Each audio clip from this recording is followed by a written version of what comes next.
पंचेन्द्रियहुतासनं क्षमा जपु समाधिश्च नमः देव निरञ्जनम् अखण्डमण्डलाकारं व्याप्तं येन चराचरं तत्पदं दर्शितं येन तस्मै श्रीगुरुवे नमः। परात् परगुरुवे नमः। परमात्मगुरुवे नमः। आत्मगुरुवे नमः।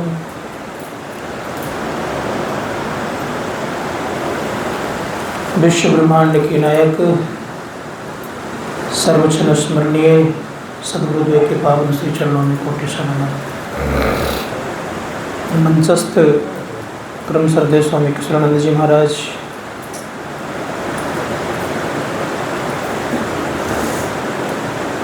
स्वामी सुरेंद्र बाबा, हमारे आदरणीय विनोद बाबा,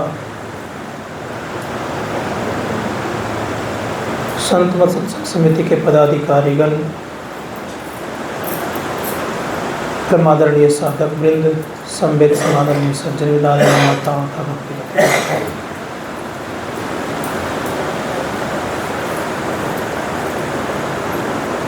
अभी हम लोगों ने मानव संबंधी कुछ बातें सुनी।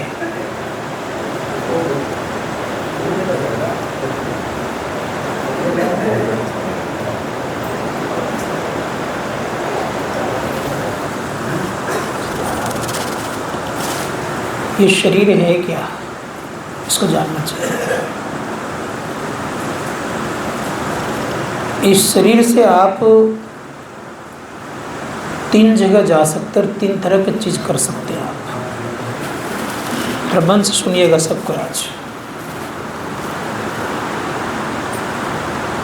जिस प्रकार से आप एक ईंट को कई कामों में लेते हैं, उसी प्रकार से शरीर से आप कई काम लेते हैं। ईंटा से आप चाहें खूब सुंदर घर बना लें, उसी ईंट से हम शौचालय भी बनाते हैं, इसको बाथरूम बोलते हैं। और उसी ईंट से हम एक मंदिर भी बनाते हैं।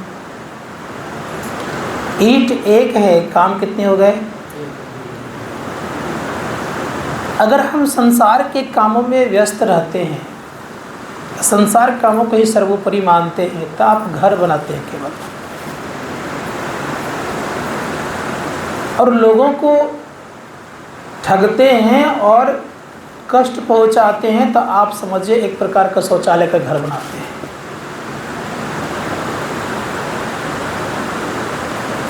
लेकिन अगर ऐसे कार्यक्रम करते हैं तो इस मंदिर, इस शरीर को आप मंदिर बनाने का काम करते हैं।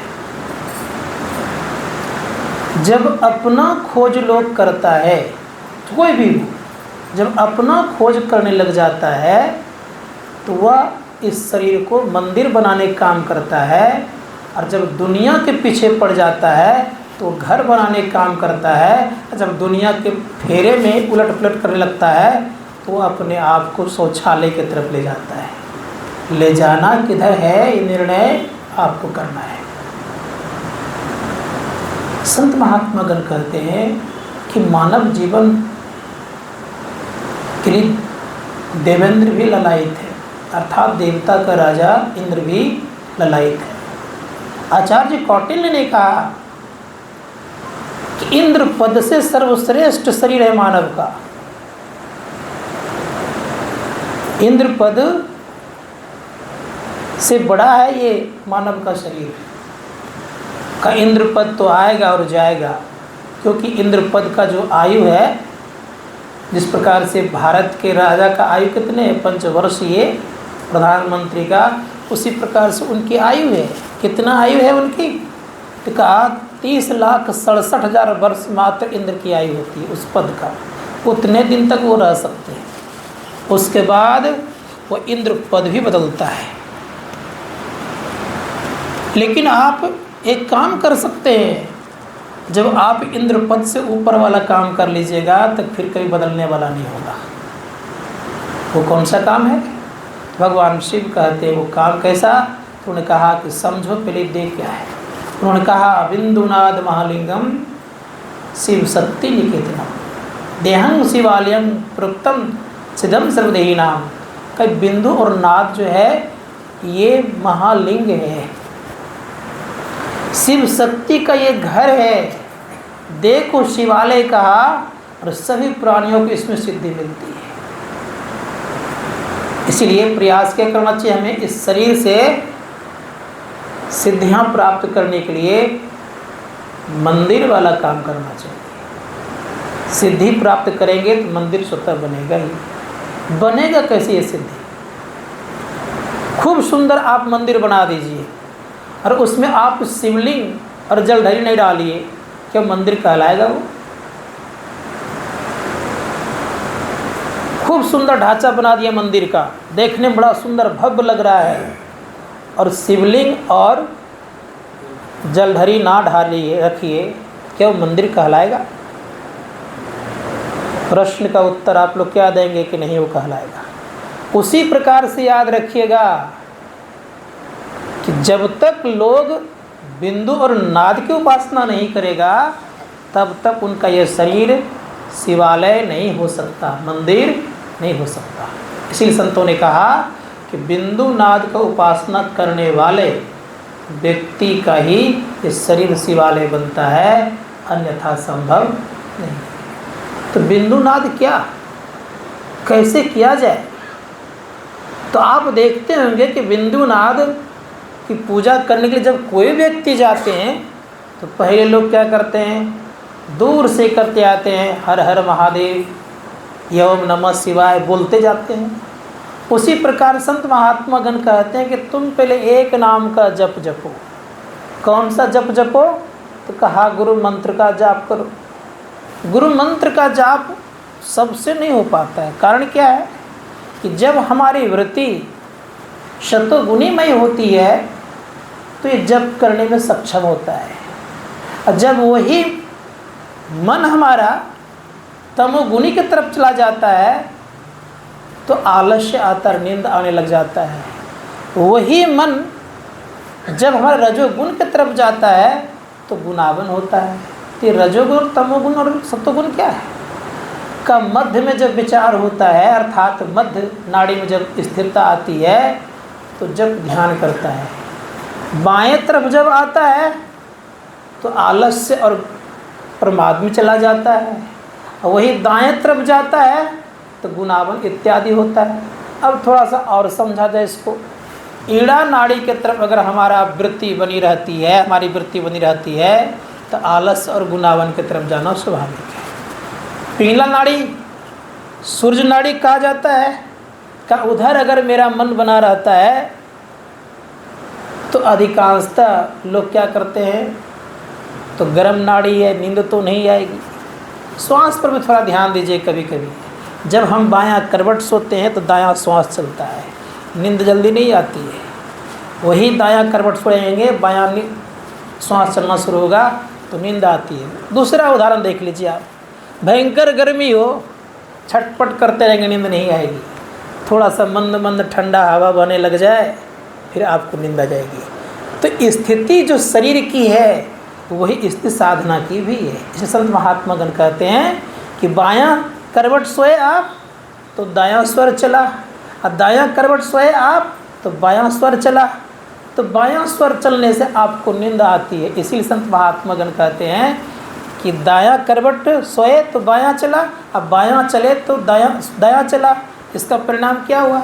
इसका परिणाम ये हुआ कि दायां सोने से नींद आती है और बायां सोने से आपके भोजन को संतुलित करता है। संतों ने कहा इसीलिए प्रयास करना चाहिए कि हमारी साधना भी कैसे बनेगी? तो शास्त्र करते साधना तब बनेगी हमारी जब हमारी मध्य नाड़ी चलेगी, अर्थात सत्वगुणी चलेगी। तब आपसे जप भी होगा, तब आपसे ध्यान भी होगा। अगर ध्यान बन भी गया तो उतरने का मन नहीं करेगा। संतों ने कहा लगेगा उधर की वृत्ति से। सुन रहे थे हमारे विनोदवासी कार्य सुन रहे थे कि एसी का प्रभाव बहुत देर तक रहता है, 1.5-2 घंटा तक उसका असर बना रहता है। और हम लोग घंटों देर बैठते हैं ध्यान करने के लिए, तो 5 मिनट भी असर दिखता नहीं। इसका मतलब ये हो गया कि ध्यान बना नहीं, गुनावन में और आलस्य में ही समय पार कर गया। ऋषि मुनिगण कहते हैं असर दिखता है। क्या असर दिखता है? तो इच्छा नहीं करती बात करने की, मिलने की इच्छा नहीं करती है, खाने की इच्छा नहीं करती है। ये सब सारी स्थितियाँ बनने लग जाती है जब थोड़ा सा ध्यान बनता है। तो मैं कह रहा था दोनों क्या है, दोनों तरफ खाई है। पतली डगर पर कभी चले होंगे, देखे होंगे। जैसे मान ले जब रेल का पटरी होता है ना, उस रेल के पटरी पर उसको क्या लाइन बोलते हैं ना, उस रेल के पटरी पर सब नहीं चल सकता। जिन्होंने रेल के पटरी को ही केवल देख रहा है वही उस पटरी पर चलता, इधर उधर देख करके पटरी पर चल नहीं सकता। उसी प्रकार से याद रखिएगा कि केवल जो सन्मुख देखता है वही मर्दांगनी बनाकर अपने पर मर्द बना करके चल सकता है। इसलिए गुरु महाराज क्या कहा? गुरु महाराज ने कहा आओ वीरो मर्द बनो, अब जेल तुम्हें तजना होगा। और निग्रह किसका करना है? का मन निग्रह के समर क्षेत्र में सन्मुख फिर डटना होगा। दूसरी बात रही है कि जैसे कभी कभी आप लोग गए होंगे बद्रीनाथ, या बद्रीनाथ नहीं गए होंगे तो गंगटोक इत्यादि गए होंगे। दोनों तरफ खाई है, देखने में भी डर लगता है, चलने में भी डर लगता है। प्रथम बार जब मैं जा रहा था तो बताता हूँ आपको, मेरे साथ 5-7 गो और था लोग, तो पूरे लोगों को उल्टी और परेशानियां हो गई, सब कोई परेशान हो गए। तो मैंने उनको एक सलाह दिया कि इधर उधर मत देखो, चुपचाप आंख बंद कर लो और पड़े रहो, देखो उल्टी नहीं होगा। उसने मेरी बात को मान लिया, इधर उधर नहीं देखा, तो परेशानी से बेचारा बच गया। संत महात्मा गण कहते हैं इधर उधर देखा तो शरीर में उसको परेशानियां हो गई। संतों ने कहा ठीक इधर उधर हम आप भी देखते रहेंगे तो ध्यान होने वाला नहीं है। इसलिए कहा अगल बगल कहीं दृष्टि न डोले, सन्मुख बिंदु पकड़ लागी, सुखमनिया मोरी नजर लागी। संत महात्मा गण कहते अगल बगल क्यों न डोलेगा भाई? अगल बगल का डोलने वाला तो काम ही हम लोग रोज करते हैं कि इधर डोले उधर डोले। लेकिन संतों ने कहा कि सन्मुख कौन पकड़ेगा? का राह जिन्होंने पकड़ लिया उनका सन्मुख हो जाएगा। राह कैसे पकड़ेगा? तो संत महात्मा गण कहते हैं हम लोगों को बनना पड़ेगा। किस तरह से? तो नाम सुनेंगे मार्कंडेय जी का। मार्कंडेय जी की आयु बड़ी छोटी थी, उनको कहा गया ये बहुत कम समय में चले जाएंगे। जब अंतिम दिन आया, जाने वाला दिन आया, तो अपने को समर्पित कर दिए। समर्पित जब कर दिए तो काल लेने के लिए आया, भगवान शिव ने त्रिशूल दिखाया और भाग गया काल। संत महात्मा गण कहते ठीक उसी प्रकार से अगर चाहते अंतर साधना करने के लिए तो अपने को समर्पित करिए। कहाँ? गुरु के चरण में अपने आप को समर्पित करिएगा तो आपको वीर बना देंगे। अब वीर जब बनाएंगे तभी आप एक न एक दिन कबीर बनेंगे, काया का वीर बनेंगे। और जो काया का वीर बन गया वही सबको पार करेगा, इसके पहले संभव नहीं है। इसलिए हम लोग को प्रयास करना होगा कि साधना कैसी होनी चाहिए? तो संत महात्मा साधना ऐसी होनी चाहिए कि हम पहले वीर बने। वीर कौन कहलाता है जी? सूर संग्राम देखी भागे सो तो वीर नहीं, वो वीर नहीं कहलाता है जी। सती संग्राम पल एक, सतियों का संग्राम एक पल का हुआ करता है। सुरमा का पर्यंत दिन भर का हुआ करता है। और लेकिन साध का जो संग्राम है दिन रात चलते रहता है, सब दिन चलता रहता है, जीवन पर्यंत चलते रहता है। तो साधक बने हैं तो लड़ाई तो करनी पड़ेगी। और लड़ाई करने के लिए गुरु महाराज कहते हैं क्या करो? तो कहा समर क्षेत्र में उतरे हो तो कमज़ोर मत बनो। कमज़ोर बनने वाले से भक्ति नहीं होती है जी। भक्ति करे तो कोई सूरमा जाति वर्ण कुल खोए। का भक्ति करने वाला कोई सूर हुआ करता है। हम लोगों को थोड़ी सी वस्तुएं मिल जाती है तो बड़े संतुष्ट हो जाते हैं। चलो, क्योंकि भारत देश मैनेज करने वाला देश है। मैनेज करते करते करते करते आते जा रहे हैं। लेकिन आप देखिएगा, जिन्होंने अपने आप को खोजने का प्रयास किया वो थोड़े में संतुष्ट नहीं होता है। गुरु महाराज थोड़े में संतुष्ट हुए नहीं न हुए? संत कबीर संतुष्ट हुए थोड़े में? स्वामी विवेकानंद संतुष्ट हुए थोड़े में? स्वामी राम तीर्थ कॉलेज के प्रोफेसर थे। संजोग से साधना करने के लिए एक दिन बैठ गए, लग गया मन, संतुष्ट हो जाना चाहिए था। जैसे उठे तो देखा कि समय पार कर गया, झटपट करके गए कॉलेज। और गए तो प्यून से कहते एक रजिस्टर दो, साइन करना है। आप भी कम मजाक नहीं करते हैं सर, अभी तो तुरंत आपने साइन किया है, क्लास लिया है तुरंत आपने। बच्चों से मिलने के लिए जब गया, कहा सर आज जो आपने मैथमेटिक्स पढ़ाया, मैथमेटिक्स के टीचर थे और हमारे प्रोफेसर भी मैथमेटिक्स टीचर हैं, प्रोफेसर रहे हैं, मैथमेटिक्स पढ़ाते थे। कहा आज जो आपने मैथमेटिक्स पढ़ाया है सर, ऐसा कभी नहीं पढ़ाया था। आँखों में आंसू आ गया। कहा मेरे लिए प्रभु को नौकरी करनी पड़ गई, अब मैं सिग्नेचर ने अब रिजनेशन मांगूंगा। डिजाइन कर दिए और चल दिए, और चल दिए तो गए किधर? घर। घर गए तो कहा अब मुझे संसार की किसी वस्तु में आसक्ति नहीं है, और कहा कि मुझे घर का परित्याग करना है, तो अपना आप संभालो। कहानी की तरफ मैं नहीं बढ़ूँगा। पत्नी को जीते जी कहा कि तुम सफ़ेद वस्त्र पहनना प्रारंभ कर दो, जितनी चूड़ियाँ हैं सब फोड़ दो, मांग के सिंदूर को हटा दो। मानने को तैयार नहीं थी, लेकिन कहा अगर तुम मेरी बात नहीं मानोगी तो फिर तुम मेरी पत्नी नहीं हो। मानी उन्होंने, और चल जब दिए तो दोनों पुत्र और पत्नी और अपने रास्ते चलते वक्त कहते हैं कि ट्रेन में दोनों बालक को छोड़ दो। पत्नी उनकी बात मान ले, छोड़ दिए, लेकिन घूम फिर के पिनो दोनों बच्चे आ गए। और आज अब गए, कहा देखो तुम्हारे भाग में है कि तुम्हें एक को पालना होगा, चलो। चल दी हिमालय की तरफ, और जब हिमालय की तरफ चल दिए तो आपको बताऊं, मैं आज खाने के लिए कुछ नहीं मिल रहा था। स्वामी राम तीर्थ का तो तुम्हारे पास कुछ न कुछ है, इसी कारण तुम्हें मुझे खाने के लिए नहीं मिल रहा है। कुछ नहीं रखी हुई थी, केवल एक अंगूठी था सोना का। कहा इसको फेंको। जैसे उस अंगूठी को फेंका, एक सेठ रास्ते में आ गए, और सेठ कहते कि आप खूब मन लगा के साधना करिए, आपका भोजन का प्रबंध मैं करता हूँ।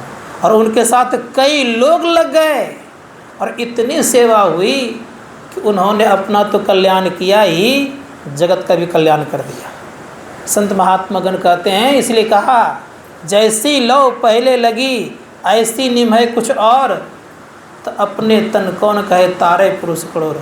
करोड़ों पुरुषों को तारने की योग्यता होती है, लेकिन लगन कहाँ? मीराबाई कहती है लगन लगती है तो छूटती नहीं है। वहीं लागी लगन गुरु चरणन की, चरण बिना कछुओ नहीं भावे। जग माया सपनन की, वहीं लागी लगन गुरु चरणन की। हम लोग को जगत का सपना बत दिखता कहाँ? जगत सपन बत दिखता कहाँ है? भासता नहीं है, ये साक्षात दिखता है। अब मीराबाई कहती है जग माया सब सपनन की, वहीं लागी लगन गुरु चरणन की।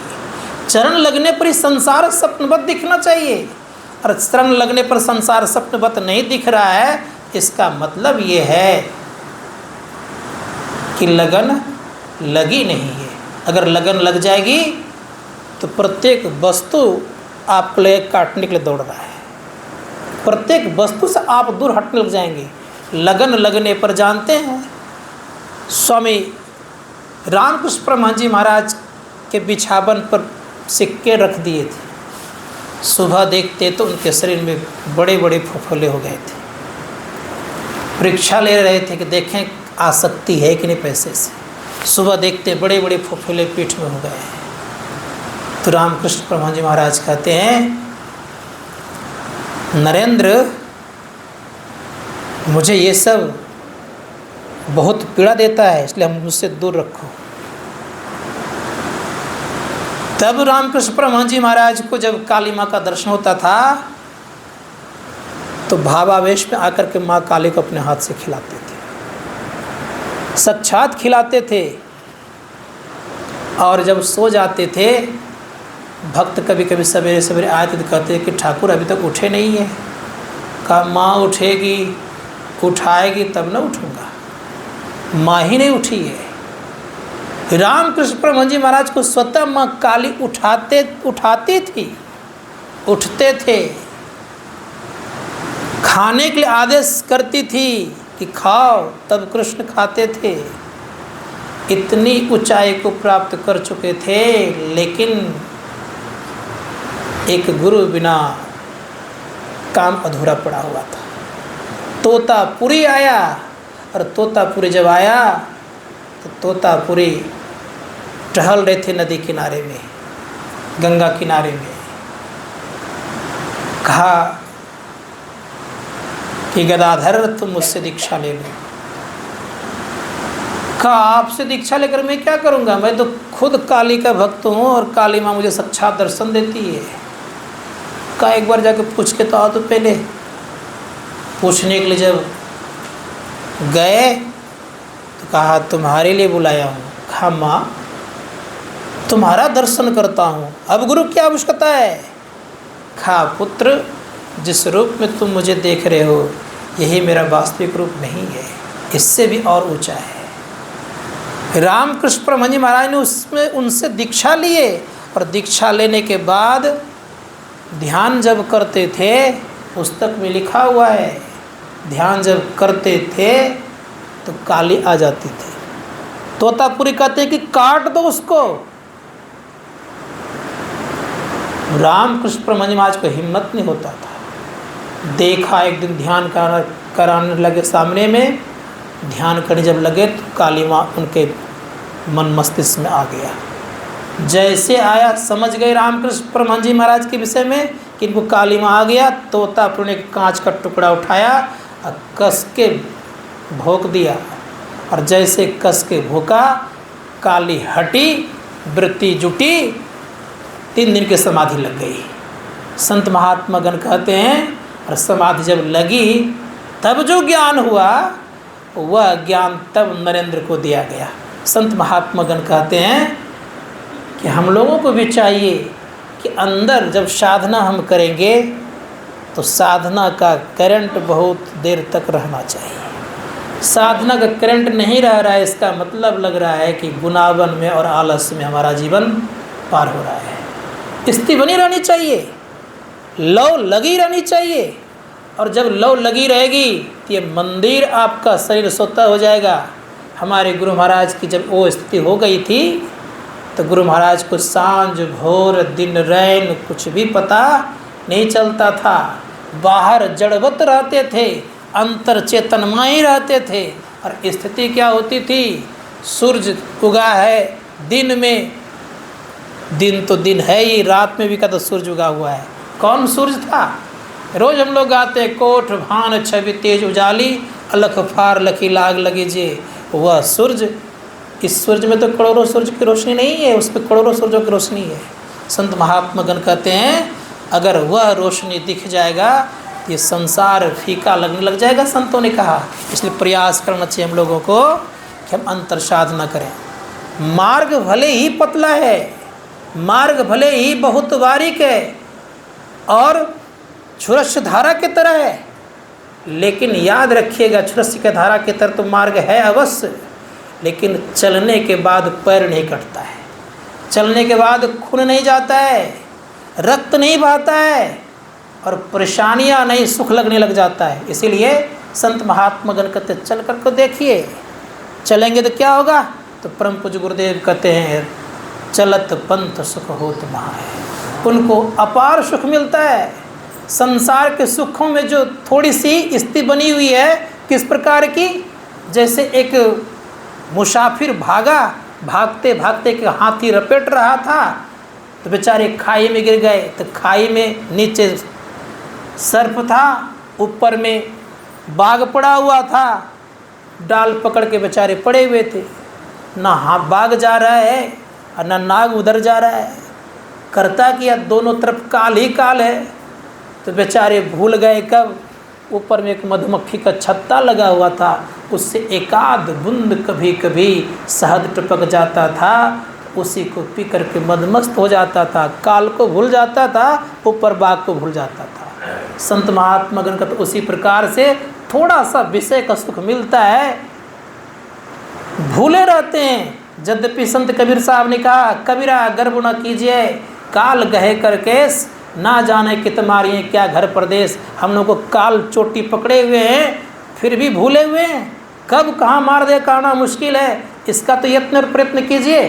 फिर संत महात्मा गण कहते हैं, काल मुख से अगर बचना चाहते हैं तो कहा, काल मुख से निभ की भागे, बचो ध्यान के बल भाई रे, ऐसो अवसर खोई हैं तो रोई हो पछताए रे। रोना ना पड़े इसके लिए तत्परता के साथ तत्क्षण लग जाइए, क्योंकि आपका समय जा रहा है। क्षण क्षण पल पल समय सिरावे, नर्तन दुर्लभ फिर नहीं पावे। दुर्लभ मनुष्य तन करिए गुरु भजन, बिना रे भजन व्रत जनब न सावे।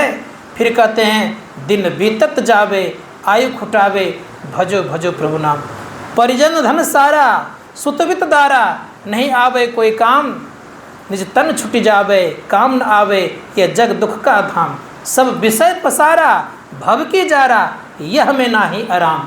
प्रभु केवल साचा, और सब काचा, भजो भजो प्रभु का प्रतियाम। गुरु भेद लो सारा, खोलो द्वारा, में ही पहुँच प्रभु धाम। जब तक गुरु का धाम नहीं लेंगे, गुरु का भेद नहीं लेंगे, तब तक भेद बिना वो द्वार नहीं खुल सकता। क्योंकि ताला में चाबी घुसाने के लिए आता ही नहीं हो तो ताला कैसे खोल दीजिएगा।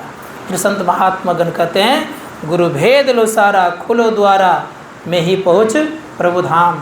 अगर प्रभु के धाम पहुँच गए तो दुख समाप्त हो जाएगा। इसलिए मनयोग पूर्वक हम लोग एक मंत्र का जप करें। जप तभी होगा जब हमारी वृत्ति सत्वगुण गुणी में बनी रहेगी। सत्वगुणी बनाने के लिए थोड़ा थोड़ा प्रयास करिए कि हम कई बार अपने इष्ट को देखें। इष्ट का ख्याल आने से मंत्र भी चालू हो जाता है, इसको याद रखिएगा। जैसे वकील को देखते तो क्या याद आता है, मुकदमा, केस इत्यादि ना। और डॉक्टर को देखते हैं तो क्या याद आती है, रोग इत्यादि नहीं, यही सब याद आती है। अब पंडित जी को देखते तब क्या याद आती है, राम राम नहीं। उसी प्रकार से याद रखिएगा, अपने गुरु को देखेंगे तो क्या याद आएंगे, इसीलिए मंत्र याद आएंगे। इसलिए हरदम प्रयास करिए, लगा के रखिए और देखने का प्रयास करिएगा। तो गुरु मंत्र जब याद आते रहेगा तो निश्चित है कि गुरु मंत्र को जपते जपते जपते कहीं बेड़ा पार लग जाए। मैंने कई बार उदाहरण दिया हूँ। निष्ठुर से निष्ठुर अगर कोई व्यक्ति होंगे, उसके दरवाजे पर पड़े रहेंगे तो कभी न कभी वो कृपा करेंगे ही, क्योंकि भगाने से नहीं भागेंगे ना। बाबा देव साहब ने कहा, जो व्यक्ति धारणा दिया रहता है कहाँ, अज्ञान चक्र में बैठा रहता है, उनके लिए बिंदु रूपी अगवानी आता है। और बिंदु रूपी अगवानी जब आ गया तो फिर शब्द भी आता है। इसलिए कहा, शब्द को जो सुनते हैं तो संत महात्मा गण कहते हैं, शब्द को सुनने पर क्या होता है, तो कहा बिंदु में तहनाद बोले, रैन दिवस सुहावनम। और आगे क्या बात है, तो बड़े सुंदर शब्द गुरु महाराज कहते हैं कि हमारे आपके अंदर में सतत वह ध्वनि होती रहती है। उस ध्वनि को जो सुनते हैं तो सुनते सुनते सुनते उस सार शब्द को खोजते हैं। इसलिए परम पूज्य गुरुदेव ने कहा, बजती है 5 नौबतें, सुन एक एक को, अब प्रति एक पे चढ़ जाके निज नाम खोजना। पंचम बजे धुर घर से जहाँ आप विराजे, गुरु कृपा से मैं ही तहाँ पहुँची खजना। तो ये मानव जीवन की सार्थकता ये है कि अपने आप को खोजना। जब तक अपने आप को नहीं खोजते हैं तो समझ लीजिए, शास्त्रकार कहता है, रामकृष्ण परमहंस जी महाराज के शब्दों में कहीं कहीं है, और इन्होंने श्री राम शर्मा आचार्य ने स्पष्ट कह दिया है कि जिनके जीवन में मानवता तो है नहीं, मानवता मतलब उन्होंने स्पष्ट खोल के कहा है कि मनुष्य जीवन पाना उतना कठिन नहीं, लेकिन मनुष्यता बचा कर रखना बहुत बड़ी कठिन बात है। तो मनुष्य जीवन पा तो लेंगे, पाए हुए हैं। देख लीजिए, अगर रेलवे स्टेशन में बहुत सारे मनुष्य जीवन भटके हुए हैं, भटक रहे हैं, खाने के लिए नहीं मिल रहा है, कपड़े मैले कचले पहने दूर भगाते हैं, भाग भाग भाग यहाँ से करता है, ऐसे करते रहता है, वो भी तो मानव ही है, लेकिन उसके अंदर मनुष्यता नहीं आ पाई। तो मनुष्यता कब आएगी? संत महात्मा गण कहते हैं और शंकराचार्य जी महाराज कहते हैं मनुष्यता तब आएगी आपके जीवन में जब अपना रास्ता आप जान जाइएगा। आपका रास्ता क्या है? ये कंकड़ पत्थर वाला नहीं, आपका रास्ता है प्रकाश और शब्द का। इस रास्ता की खोजी बन जाइएगा तो मानव, और जब उस पर चलने लग जाइएगा तो देव, और कहीं उस रास्ते में सार शब्द पकड़ा गया तो ईश्वर, और उसको पार कर गए तो परमेश्वर, ये स्थिति हो जाएगी। इसीलिए संत महात्मा गण कहते हैं ये शरीर आपका मंदिर है, सभी देवताओं से युक्त है, इसलिए इसी अंदर में अगर देवता का दर्शन करते हैं, दर्शन होने में देर नहीं लगेगी। थोड़ा सा अपनी स्थिति को बनाइए, दिखने लग जाएंगे। बोलिए प्रेम से श्री सद्गुरु।